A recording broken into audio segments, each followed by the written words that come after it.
Good morning students. आज हम लोग ट्रीटमेंट ऑफ गुडविल के बारे में डिस्कस करेंगे। तो देखिए, जब हमारा कोई नया पार्टनर शामिल होता है हमारे बिजनेस में, तो सबसे पहला चीज़ जो वह लाता है वह होता है कैपिटल, यानी अपनी कैपिटल के रूप में पैसा लाएगा। लेकिन जो पार्टनर पहले से बिजनेस कर रहे हैं, यानी बिजनेस को इस पोजीशन में उन्होंने ले आया कि उस बिजनेस से लाभ हो रहा है, और लाभ होने के बाद हम नए पार्टनर को उसमें शामिल कर रहे हैं, तो बिजनेस को लाभदायक स्थिति में लाने में पुराने साझेदारों ने काफ़ी मेहनत किया होगा, काफ़ी रिस्क उठाया होगा। तो उनके मेहनत और उनके द्वारा उठाए गए रिस्क को कंपनसेट करने के लिए नए पार्टनर के द्वारा अपने कैपिटल के साथ साथ कुछ एडिशनल अमाउंट भी लाना होता है, जिसको हम बोलेंगे प्रीमियम फॉर गुडविल। अब यह प्रीमियम फॉर गुडविल जो नया पार्टनर लाएगा, उसको पुराने पार्टनर के बीच उनके सेक्रीफाइंग रेशियो में डिस्ट्रीब्यूट कर दिया जाता है। तो गुडविल के कई तरह से ट्रीटमेंट होंगे, तो इन सारे ट्रीटमेंट्स को हम लोग एक एक करके समझेंगे और उस पे बेस्ड एक एक क्वेश्चन के द्वारा उसको मैं इलस्ट्रेट करके समझाने का प्रयास करूँगा। अब जैसे पहला कंडीशन है कि when goodwill is brought in cash and paid to all partners directly और प्राइवेटली, यानी कि इस कंडीशन में क्या होगा भाई, तो नया पार्टनर गुडविल के रूप में पैसा लाएगा और उसको निजी रूप से पुराने साझेदारों को दे देगा, यानी कि फर्म की बुक में उसके लिए हमको कोई रिकॉर्ड करने की बात नहीं है। नए पार्टनर के द्वारा लाई गई गुडविल की राशि किसको दी जा रही है, तो पुराने पार्टनर को दी जा रही है, और वह प्राइवेट रूप से दी जा रही है, यानी कि फर्म के बुक में उसके लिए कोई रिकॉर्ड करने की बात नहीं हुई है। तो ऐसे कंडीशन में फर्म के बुक में कोई एंट्री भी नहीं हो। अब जैसे मान लो ए और बी दो पार्टनर था, उसने सी को पार्टनरशिप में शामिल करने का निर्णय लिया। सी को कहा गया कि भाई तुमको 1 लाख रुपया कैपिटल लाना होगा और 50,000 गुडविल के रूप में लाना होगा, जिसको हम लोग आपस में 25-25 हज़ार बांट लेंगे, यानी कि कुल मिला के सी को 1,50,000 रुपया लाना है, जिसमें 1 लाख रुपया उसका कैपिटल मान लिया जाएगा और 50,000 को आधा आधा यानी 25-25 हज़ार ए और बी आपस में बांट लेंगे, और यह पैसा जो होगा ऑन द रिकॉर्ड नहीं होगा, यानी कि सी ए और बी को प्राइवेट रूप से 25,000 ए को 25,000 बी को देगा अपने पार्टनर बनने के बदले में। तो इसको हम बोलेंगे when goodwill is brought in cash and paid to all partners directly और प्राइवेटली। तो इसके लिए फर्म के बुक में कोई जर्नल करने की जरूरत नहीं है। अब आइए condition number 2, when goodwill is brought in cash. तो अब इसमें 3-4 कंडीशन, यानी कंडीशन नंबर 2 में 3 या 4 कंडीशन हो जाएगा, 3-4 कंडीशन मान के चलो। तो पहला इसमें क्या है, the amount of goodwill brought in by new partner is retained in the business, यानी कि नया पार्टनर जो गुडविल के रूप में पैसा लाया उसको व्यापार में रहने दिया जा रहा है, उस पैसे को बिजनेस से विड्रॉ नहीं किया जा रहा। तो जो गुडविल लाएगा तो पुराने साझेदारों का चीज़ है, इसलिए पुराने साझेदारों में बांटेंगे। और हमेशा ध्यान में रखना है कि नए पार्टनर के द्वारा लाई गई प्रीमियम फॉर गुडविल की रकम को पुराने पार्टनर अपने सेक्रीफाइंग रेशियो में डिस्ट्रीब्यूट करते हैं, यानी कि डिस्ट्रीब्यूशन किस अनुपात में करना है, तो जिस अनुपात में पुराने पार्टनर ने अपने प्रॉफिट को सेक्रीफाई किया, जो उनका सेक्रीफाइंग रेशियो होगा। तो पहला एंट्री जो हम करेंगे, जब नया पार्टनर जो आ रहा है वह दो बातों के लिए पैसा लाएगा, एक तो अपने कैपिटल के लिए लाएगा और एक गुडविल के लिए लाएगा। तो यहाँ हमने लिखा कि for cash brought in for capital and goodwill. तो कैश या bank account DR to new partners capital account, capital का जो अमाउंट होगा वो कैपिटल में चला जाएगा, और प्रीमियम फॉर गुडविल जो गुडविल के लिए लाएगा वो उसमें चला जाएगा। अब प्रीमियम फॉर गुडविल वाली रकम क्या होगी, पुराने पार्टनर्स के बीच डिस्ट्रीब्यूट कर दी जाएगी उनके सेक्रीफाइंग रेशियो में। तो इसके लिए आपने जर्नल लिखा है for distribution of goodwill among all partner in sacrificing ratio. तो premium for goodwill account DR to old partners capital account या करंट अकाउंट। अगर कैपिटल फिक्स है तो यहाँ कैपिटल के बजाय करंट अकाउंट होगा, और कैपिटल फ्लैक्चुएटिंग है तो ओल्ड पार्टनर्स कैपिटल अकाउंट होगा।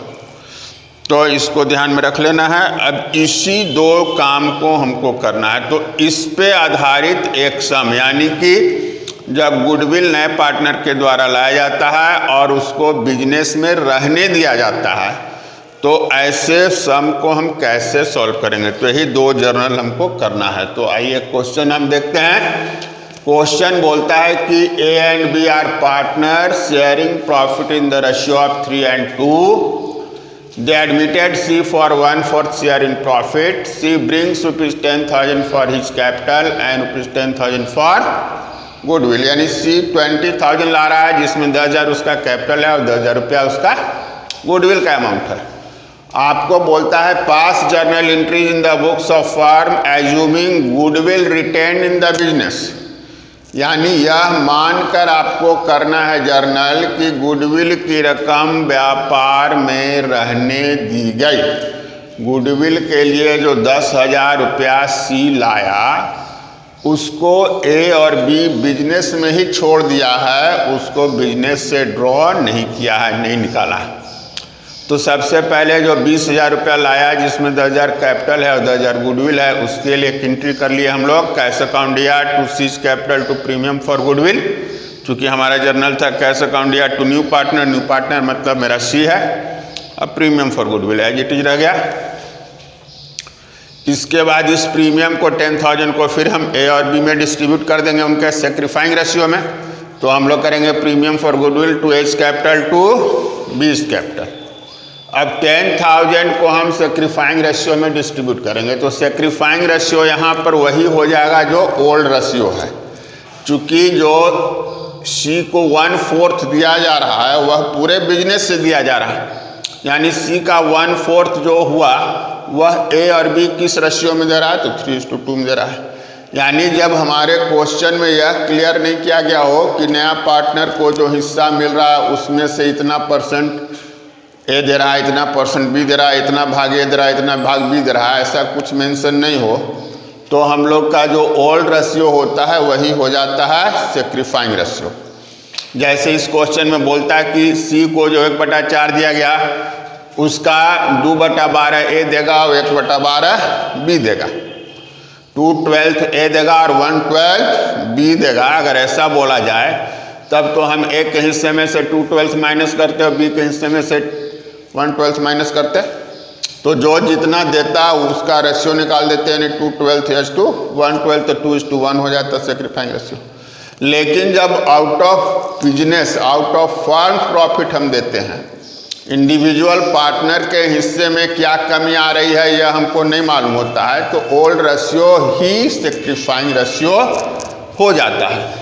इसलिए यहाँ ओल्ड रेशियो है 3:2, वही हो जाएगा सेक्रीफाइंग रेशियो। तो हम 10,000 जो प्रीमियम लाया उसको 3:2 में डिस्ट्रीब्यूट कर दिए और A और B में ट्रांसफ़र कर दिए। अब आइए नेक्स्ट कंडीशन में।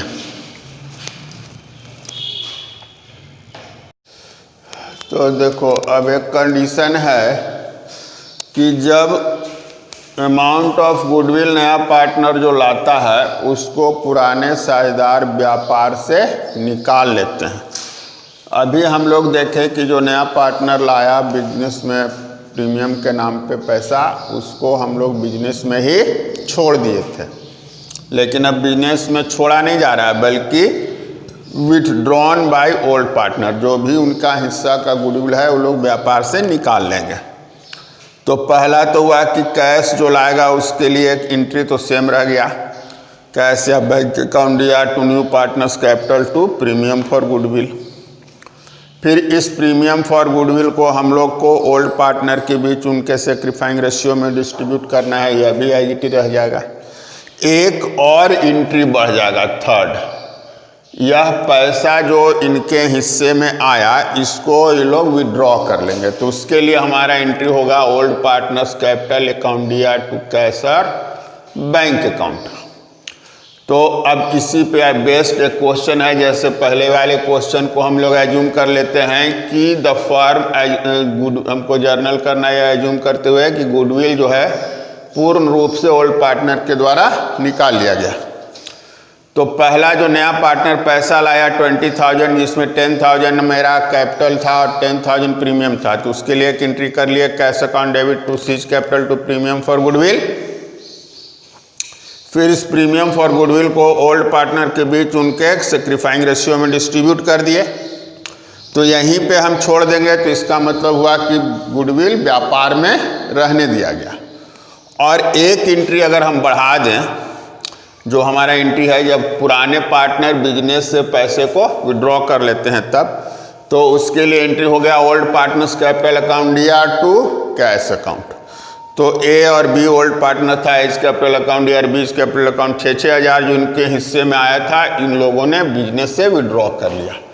तो यह एक अलग कंडीशन हुआ जिसमें नए साझेदार के द्वारा लाई गई गुडविल की रकम को पुराने साझेदारों ने व्यापार से विड्रॉ कर लिया। अब आइए फिर अगला कंडीशन। अब देखो कंडीशन नंबर 2 में ही थर्ड कंडीशन, इसमें बोलता है the amount of goodwill brought in by new partner withdrawn by old partner partially, यानी कि पूरी गुडविल की राशि पुराने पार्टनर नहीं ड्रॉ कर रहे हैं, कुछ जो उनके हिस्से का गुडविल है उसका कुछ भाग ही ड्रॉ करते हो। तो पहला तो फिर एज इट इज रहेगा, नया पार्टनर जो पैसा लाया कैपिटल के लिए और गुडविल के लिए, तो एंट्री कर लिए cash bank to new partner to premium for goodwill. फिर इस प्रीमियम फॉर गुडविल को ओल्ड पार्टनर के बीच उनके सेक्रीफाइंग रेशियो में डिस्ट्रीब्यूट कर देंगे। फिर जितना हिस्सा विड्रॉ करेगा उसके लिए एक एंट्री करेंगे old partners capital to cash या बैंक, यानी पिछड़ा वाला काम ही हम लोग को करना है। जर्नल में कोई डिफरेंस नहीं आएगा, सिर्फ अमाउंट चेंज हो जाएगा। जैसे यहाँ पे हम लोग पूरा अमाउंट जो था वो पूरा का पूरा विड्रॉ कर रहा था तो पूरा लिख लिए थे। अब आधा विड्रॉ करेगा तो डिस्ट्रीब्यूट तो पूरा होगा, लेकिन यहाँ पे अमाउंट हाफ हो जाएगा। जैसे इस क्वेश्चन को हम लोग लें फिर से कि A and B are partners sharing profit in the ratio of 3:2. They admitted C for 1/4 share in profit. C brings ₹10,000 for his capital and 10,000 for goodwill. Pass journal entry in the books of firm assuming half of goodwill is withdrawn by old partners. यानी goodwill जो भी है उसका आधा ही वे लोग withdraw कर रहे हैं, पूरा नहीं ले रहे हैं। तो पहले तो जो नया पार्टनर आया 20,000 लाया, जिसमें 10,000 कैपिटल हो गया, 10,000 प्रीमियम हो गया, इसकी एंट्री हो गई। फिर इस 10,000 प्रीमियम को हम लोग ओल्ड पार्टनर्स के बीच उनके सेक्रीफाइंग रेशियो में डिस्ट्रीब्यूट कर दिए, तो हो गया 6,000 4,000।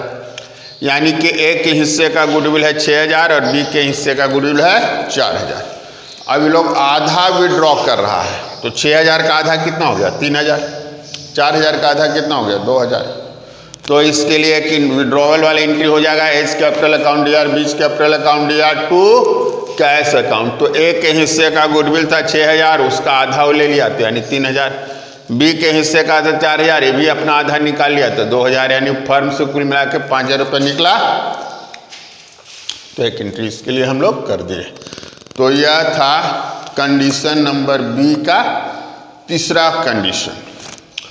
अब इसके बाद आगे फिर देखते हैं नेक्स्ट। देखो कंडीशन नंबर सी में क्या हुआ कि अभी हम लोग कंडीशन नंबर बी में देखे कि नया पार्टनर अपना हिस्सा जो प्रीमियम या कैपिटल दोनों कैश के रूप में ला रहा है, यानी कि अपनी पूंजी के लिए भी और अपने गुडविल के लिए भी जो पैसे का रिक्वायरमेंट है वह नया पार्टनर कैश के रूप में लाया। तो उसमें हम लोग 3 कंडीशन देखे। पहला था कि जो गुडविल के लिए पैसा लाया उसको पुराने साझेदार व्यापार में ही रहने दे रहे हैं। दूसरा में हम लोग देखे कि उसको व्यापार से निकाल ले रहे हैं। और तीसरा में देखे कि आंशिक रूप से व्यापार से निकाल रहे हैं। अब जो कंडीशन है यहाँ पे बोलता है कि वे new partner bring his share of capital and premium in kind. यहाँ पर वह नगद कुछ नहीं ला रहा है, न तो अपने कैपिटल के लिए नगद पैसा ला रहा है और न ही अपने प्रीमियम के लिए, गुडविल के लिए। तो इस कंडीशन में एंट्री क्या होगा भाई? तो पैसा न ला के क्या ला रहा है? सामान ला रहा है, एसेट लाएगा। तो जो भी एसेट लाएगा उसको डेबिट कर देंगे और उसमें जितना उसका कैपिटल है उस कैपिटल में ट्रांसफ़र कर देंगे और जितना उसके लिए गुडविल है वो गुडविल में ट्रांसफ़र हो जाएगा।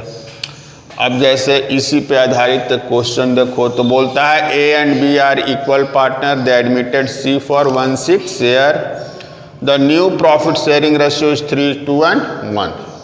ओल्ड रेशियो था इक्वल और न्यू हो गया 3:1। C brought a stock worth ₹25,000 and furniture worth ₹10,000 as his share of capital and goodwill. यानी अपने हिस्से का पूंजी, कैपिटल और गुडविल दोनों के लिए मिलाकर वह 25,000 का स्टॉक और 10,000 का फर्नीचर, टोटल 35,000 का ला रहा है।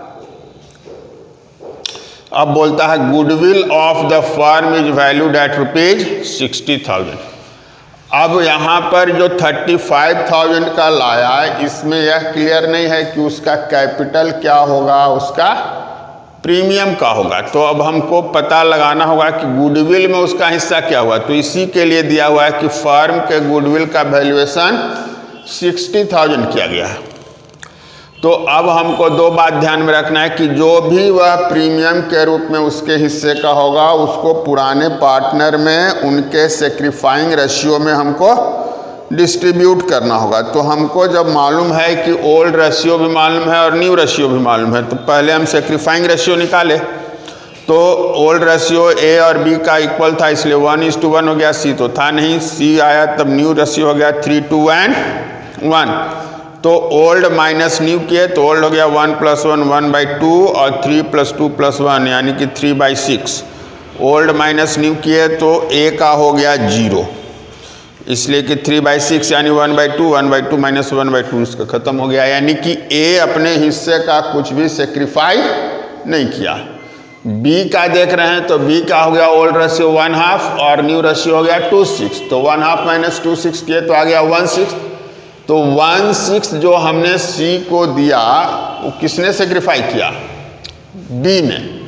तो अब हम निकाल देंगे कि सी का गुडविल में हिस्सा कितना आएगा भाई। तो फर्म का गुडविल था 60,000, 60,000 में सी का हिस्सा हम दिए 1/6 यानी हो जाएगा 10,000।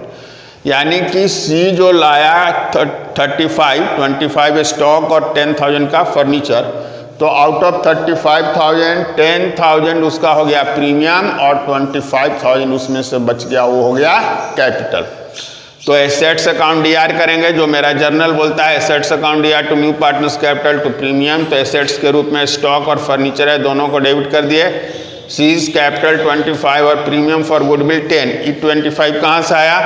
तो चूंकि टोटल उलाया 35,000 जिसमें से उसके हिस्से का प्रीमियम हुआ 10,000। तो पहले हम प्रीमियम का अमाउंट 10,000 डाल देंगे तो 35 - 10 यानी उसका कैपिटल बचा 25,000। अब इस 10,000 प्रीमियम को हम ओल्ड पार्टनर के बीच उनके सेक्रीफाइंग रेशियो में डिस्ट्रीब्यूट करते थे। तो यहाँ पर चूंकि एक पार्टनर कुछ भी सेक्रीफाई नहीं कर रहा है, जो भी कर रहा है वह बी कर रहा है, इसलिए पूरा का पूरा प्रीमियम किसको दे देंगे? बी को। तो हम लोग लिखेंगे premium for goodwill account DR to B's capital. Narration लिख देंगे being premium for goodwill transfer to B's capital as only B sacrifice his share in favour of C. अगर ए भी सेक्रीफाई किया होता तो ए और बी में उनके सेक्रीफाइंग रेशियो में डिस्ट्रीब्यूट करते। चूंकि यहाँ केवल बी सेक्रीफाई किया इसलिए सीधे सीधे बी को मिल गया।